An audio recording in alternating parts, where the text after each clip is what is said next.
Good morning, everyone. I'm Amy Davis from Rehabilitation Research and Training Center here at VCU, and today I'm going to be talking about the risk factors contributing to homelessness in women veterans, the services available to those women veterans, and benefit programs that can be used to reduce homelessness. More specifically, today I'm going to define what constitutes a homeless veteran, talk briefly about supporting literature, share some current statistics, and then go into challenges and risk factors contributing to homelessness in women veterans. Finally, I'll review services that are currently available to women veterans and benefits that can be used to prevent homelessness. A veteran is defined as someone who has served in the active military, naval, or air service without a dishonorable discharge. Homelessness is defined as not having adequate nighttime residence, permanent residence, or sleeping in accommodations not fit for human beings. There is little literature concerning homeless women veterans. However, Gamache and Rosenheck have contributed some initial research in this arena. Both authors have found that women veterans are more likely to become homeless than women who have not served in the armed forces.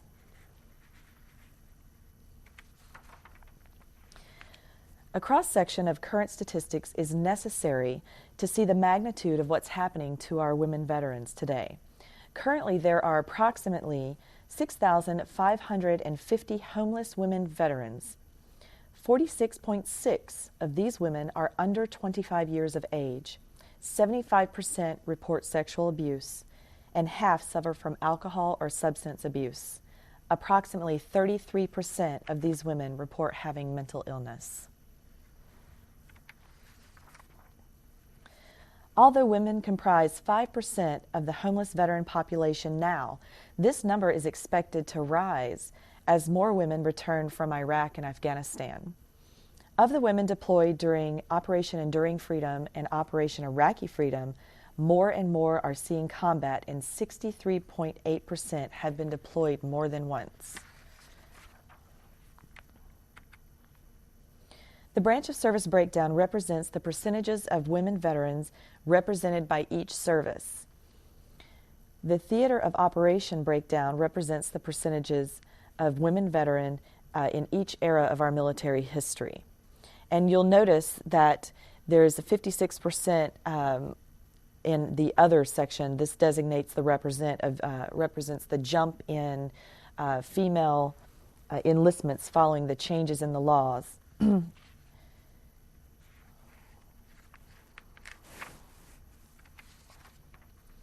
Some of the challenges that homeless women veterans face are lack of stable living environment, financial problems, legal issues, to include incarceration, physical and mental disabilities, substance and alcohol dependence, and lack of support and direction.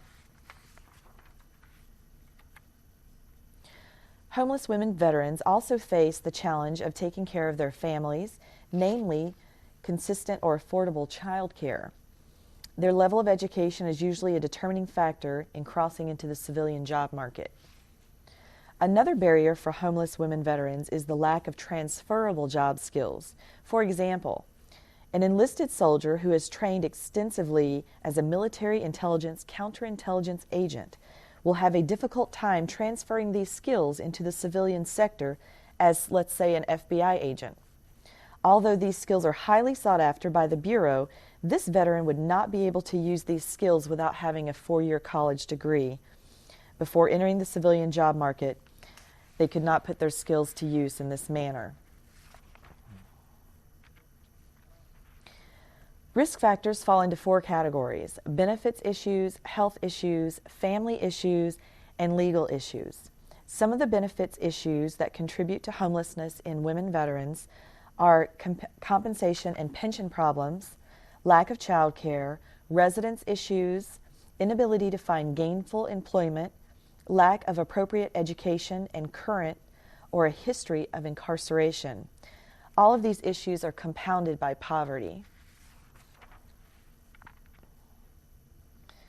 Health issues are an important risk factor for homeless women veterans because they are one of the first barriers encountered in the reintegration process. Many women cannot take the necessary steps to become employed or even address family and legal issues until they have overcome imminent health issues. Health issues as a risk factor fall into two categories. There are general health issues that men and women veterans contend with, like PTSD, war zone stress, environmental health hazards, and substance or alcohol dependence. On top of these issues, women veterans are confronted with sexism, sexual harassment, sexual trauma, domestic violence, and then heart disease and cancers. Many family issues are encountered during and after deployments, which in many cases precedes a woman's exit from service. If these family issues are not dealt with prior to becoming homeless, they are a catalyst to other issues such as legal issues and barriers to qualifying for military benefits. When a veteran returns home from combat, there are several factors that contribute to PTSD, which is post-traumatic stress disorder. There's depression and even abuse of substances or family members. Taking care of the veteran post-deployment is an integral step in the process to preventing homelessness. If these family issues can be circumvented with counseling and support, that will be one less contributing factor to homelessness. Here are some reported statistics supporting the trouble that veterans have reintegrating into society. As mentioned before, many of these problems occur during and after deployments, some which precede the end of military service. This is one of the most important places in the timeline to becoming homeless. This is the time to intervene. Legal issues are also one of the largest barriers to reintegration for homeless women veterans. Lingering divorce settlements, child support, and child care issues prevent many women from utilizing military benefits, as well as qualifying for other benefits such as Social Security benefits. Another problem is incarceration and criminal histories. It is very difficult to obtain gainful employment with a criminal record. Compounded with not having a permanent residence creates an almost impossible scenario for job reintegration. Even if the veteran presents with no current legal issues, it is always wise to anticipate legal issues and do what is necessary to prevent them. When counselors are assessing veterans, these issues are addressed as a precaution always.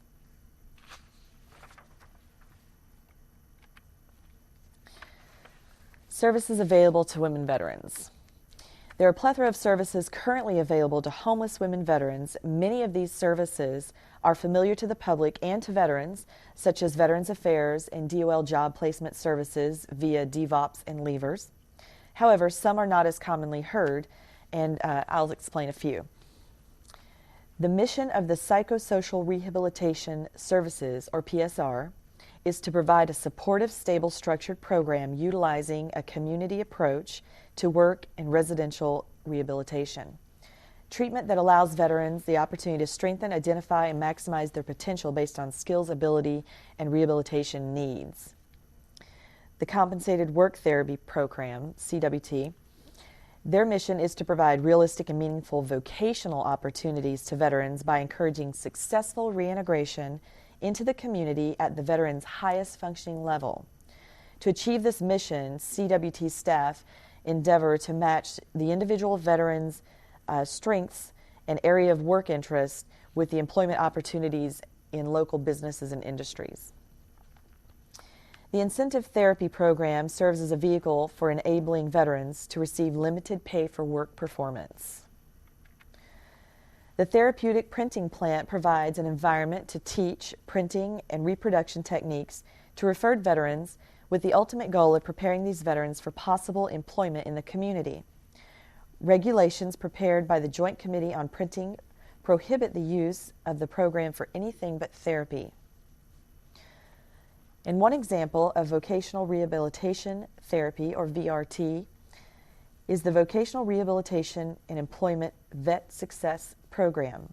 The Vet Success Program assists veterans with service-connected disabilities to prepare for, find, and keep suitable jobs. For veterans with service-connected disabilities, so severe that they cannot immediately consider work. Vet Success offers services to improve their ability to live as independently as possible.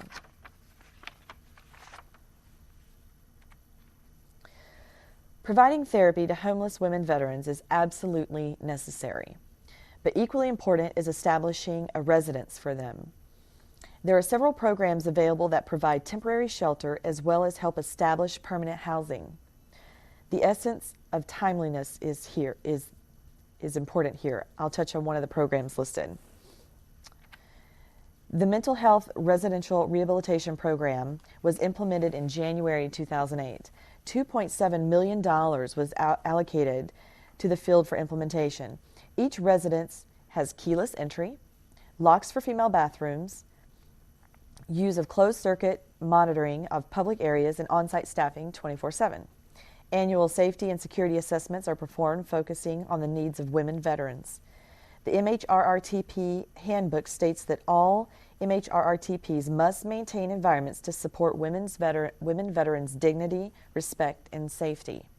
It is also maintained that all services to women veterans will be on par with services to male veterans. The American Legion memberships, Social Security benefits, and educational benefits are all available to homeless women veterans. A good reference to learn more about some of these programs is that of the Federal Benefits for Veterans, Dependents, and Survivors, 2009 edition, printed by the Department of Veterans Affairs. Another good resource is the American Legion Guide for Women Veterans, identifying risks, services, and prevention. Okay, benefit programs. Listed are some of the benefit programs, and I'll explain each of these as they are extremely important and integral to this talk. DVOP stands for Disabled Veterans Outreach Program, and LEVER stands for Local Veterans Employment Representative. One of the responsibilities of the DVOP and LEVER is to provide assistance to Department of Veterans Affairs, Vocational Rehabilitation, or Chapter 31, veterans in their efforts to transition into jobs when deemed ready by the DVA. The U.S. Department of Veterans Affairs has a National Center for Women Veterans. The mission of the center is to ensure that women veterans have access to VA benefits and services on par with male veterans. 2, VA programs are responsive to gender-specific needs of women veterans. 3, outreach is performed to improve women veterans' awareness of services, benefits, and eligibility criteria. And 4, women veterans are treated with dignity and respect. Next, the Hud Vash Program. This is a collaboration between the U.S. Department of Housing and Urban Development and the U.S. Department of Veterans Affairs Supported Housing Program to help homeless veterans and their families find and maintain affordable, safe, and permanent housing in the community. The goal of Hud Vash is to help veterans and their families successfully move out of homelessness. This is done using HUD Section 8 Housing Choice Rental Assistance Vouchers in the VA's Intensive Case Management Program. And then, of course, HVRP. The purpose of the Homeless Veterans Reintegration Program is to provide services to assist in reintegrating homeless veterans into meaningful employment with the labor force and to stimulate the development of effective service delivery systems that will address the complex problems facing homeless veterans today. And then we move on to Social Security benefits, which are a bit complex. The supplemental security income is funded by federal tax dollars. It is a welfare program based on financial eligibility, and SSI comes with Medicaid. To be eligible for SSI, one has to be disabled as defined by the Social Security Administration, qualify under specific income regulations, and have resources less than $2,000 or $3,000 for a married couple. Homelessness does not preclude eligibility for SSI, and living in a shelter does not preclude eligibility either. Social Security Title II disability benefits. They are funded by an SSA trust fund. The entitlement program is based on an insured status, and it comes with Medicare. which Medicare has a 24-month waiting period in this instance. To be eligible for SSD benefits, one has to be disabled as defined by the Social Security Administration, qualify under income restrictions. Resource restrictions do not apply in this case as they do with SSI. There's a 5-month waiting period for initial eligibility for SSD and a 24-month waiting period for eligibility for Medicare. During this waiting period, though, SSI and Medicaid can be obtained for persons who qualify. Some of the misunderstandings about Social Security benefits. One, unlike the VA, there is not a percentage of disability. The Social Security Administration qualifies you as disabled or not. Two, SSI and SSD are very different programs. However, if you qualify for both, you may receive both. And one can receive VA disability benefits along with SSA benefits simultaneously. And four, children can collect additional benefits when the parent receives SSDI. Some issues that veterans run into with Social Security benefits. This is important. The application process is lengthy, and the veteran may not see benefits for months.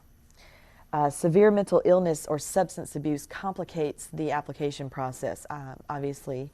The veteran cannot receive payments if they are incarcerated. And SSI rules for homeless veterans residing in shelters makes it difficult to save sufficient funds for permanent housing. And these are issues that all veterans run into when applying for any benefits program, but it can become quite complicated with the Social Security benefits programs. Next slide here. Here's some other benefit programs we'll talk about. These are more military-related benefit programs. First is the Montgomery GI Bill. To be eligible for the Montgomery GI Bill, veterans must fall into one of four categories. They have to have entered services after June 30th, 1985, remain entitled under the Vietnam-era GI Bill, be involuntarily separated or voluntarily separated under the Voluntary Separation Incentive or Special Separation Benefit, be a former Veep, which is a Veterans Educational Assistance Program participant. One of these four categories, that the veteran must fall into one of four of those. Requirements for all four categories are as follows. One must have an honorable discharge, completed high school degree or equivalent, entered service before June 30th, 1985, completed 2 or 3 years of active duty depending on length of original enlistment, and 4 years in the selected reserve. If the required time in service is not met, involuntary separation in one of the aforementioned categories has to be documented.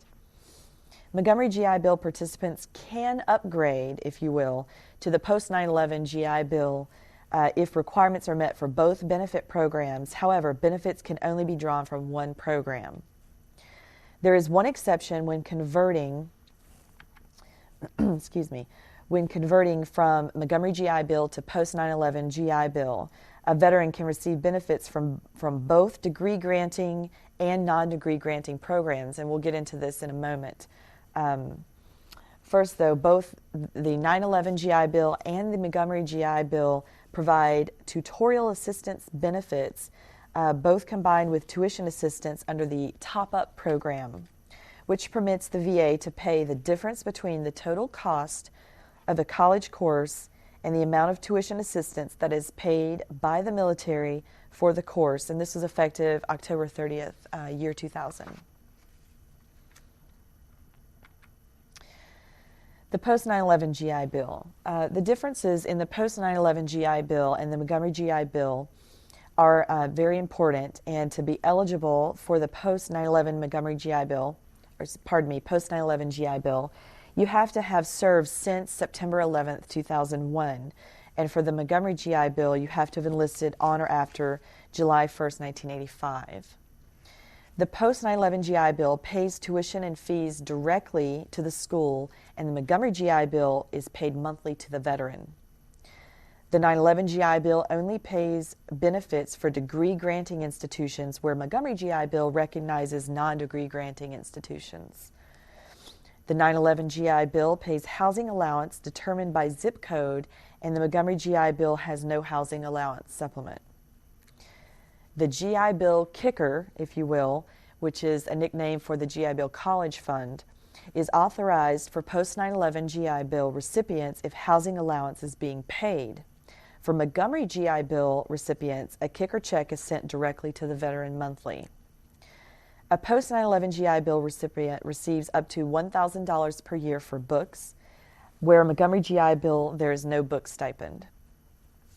Dates for benefits are also different. Post-9/11 GI Bill recipients can use their benefits up to 15 years after separation of service, where Montgomery GI Bill has a 10-year expiration. Finally, the post-9/11 GI Bill can be transferred to children and spouses, where Montgomery GI Bill cannot, except for the Army Pilot Program, where transferability is unpopular and costly due to the fact that the service member loses several $1,000s via a reduction in retention bonus. The Yellow Ribbon Program is a provision of the Post-9/11 Veterans Educational Assistance Act of 2008. Basically, an institution of higher learning that is a degree-granting institution enters into an agreement with the VA to fund tuition expenses that exceed the highest public in-state undergraduate tuition rate. The VA matches what the institution pays up to 50% of that fee. The Yellow Ribbon Program functions on a first-come, first-served basis. The veteran must maintain satisfactory progress and conduct and attendance. The institution must make these payments to the student in the form of a grant or scholarship, not a check, not a monthly check. The post-9/11 GI Bill can be transferred from service member to spouses or children, or both in any combination. Just to read a little more here about who's eligible. Service members qualify to transfer this benefit if they are eligible for retirement, have served 10 years, or have served 6 years with an additional 4-year commitment. Family members must be enrolled in DEERS, or the Defense Eligibility Enrollment Reporting System. A child's marriage does not affect this transfer, and a spouse's divorce does not affect the transfer either. However, in the case of a spousal divorce, the service member maintains the right to revoke the transfer in this case. Some other benefit programs here. The Reserve Educational Assistance Program, or REAP, was established as part of the Ronald W. Reagan National Defense Authorization Act for fiscal year 2005. If reserve component members are called to active duty in response to war or national emergency for at least 90 days after September 11, 2001, they are either eligible for educational benefits or increased benefits if they are already receiving educational benefits. The $600 buy-in program is available in this instance. However, one must be a member of the Ready Reserve component, which consists of selected reserve, individual Ready Reserve, or an active National Guard. There is also the Veterans Educational Assistance Program, which is called Veep, which is different from REAP in that Veep is a benefit available for those service members who contributed military pay to participate in the educational program between January 1st, 1977 and June 30th, 1985. The government matches the contributions on a $2 to $1 rate. The money can be used for the same educational program as the Montgomery GI Bill. Veterans have 10 years to use it, and they must have completed their first term of service and released from service under conditions other than dishonorable. The Survivors and Dependents Educational Assistance Program, or DEA, provides education and training opportunities to eligible dependents of certain veterans for up to 45 months of educational benefits. These benefits can be used for degree and certificate programs, apprenticeships, and on-the-job training. If you are a spouse, correspondence courses, remedial courses, deficiency courses, and refresher courses may also be used and approved under certain circumstances. Recipients must be the child or spouse of a service member who died on active duty, died from a service-related disability, is MIA or missing in action, or was captured in the line of duty, or is being treated for a total service-connected disability. Spouses can use this benefit for up to 10 years from the date the VA finds them eligible or from the date of the death of the veteran. The only exceptions are if the VA rated the veteran permanently and totally disabled with an effective date 3 years from the discharge or if the service member died on active duty. These two exceptions allow benefits to be used up to 20 years from the determination date or date of death. Children can use this benefit between the ages of 18 and 26. Exceptions are, 1, if the program of study started at age 18 will go beyond the age of 26. This benefit cannot be used while on active duty, but a period of eligibility can be extended by the amount of time spent on active duty. Only under certain circumstances can this benefit extend past the age of 31, and marriage of the child does not affect this benefit.